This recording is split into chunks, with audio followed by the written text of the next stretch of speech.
અમારી સમ્રાટ સમાચાર ચેનલ સબસ્ક્રાઇબ કરો, લાઇક કરો, કોમેન્ટ કરો અને જોતા રહો પળે પળના દરેક પ્રકારના સમાચારો. Your name? Okay, my name is Rona Binte and I'm from West Africa, Ivory Coast. So I'm here for my study purpose, evaluating or assessing the impact of climate change on the coastal area of Gujarat. So today I'm here at Pavnagar to know about the kind of fish you are catching and the issue you are facing at this point.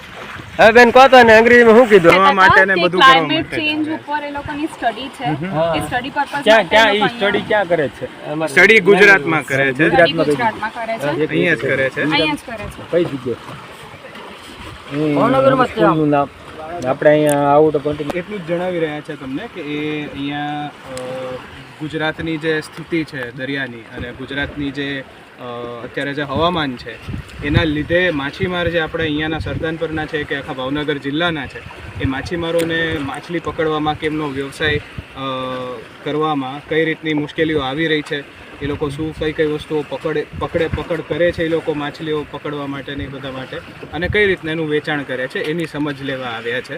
અને એ લોકો એ જે બેન જે છે એ આમ મૂળભૂત આફ્રિકાના છે અને અત્યારે હમણાં થોડાક સમયથી અમદાવાદ રહે છે અને હમણાં ટૂંક સમયમાં પાછા આવી જતા રહેવાના છે એ રિસર્ચ કરવા માટે અહીંયા. એના વિઝા કેટલા? તમે આજે સરદાનપર બંદરની મુલાકાત લીધી છે, તમને અહીંયા કેવું લાગ્યું છે?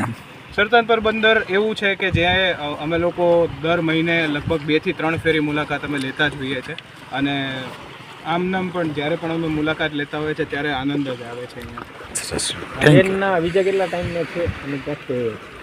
બેન જે છે એ પીએચડી કરવા માટે અહીંયા આવેલા છે અને ઓછામાં ઓછા સ્ટુડન્ટ વિઝા ઉપર જેટલો પણ ભારત સરકાર એમને સમય આપે છે એમાંથી હવે એમની પાસે લગભગ હવે બીજા 6 થી 7 મહિના છે.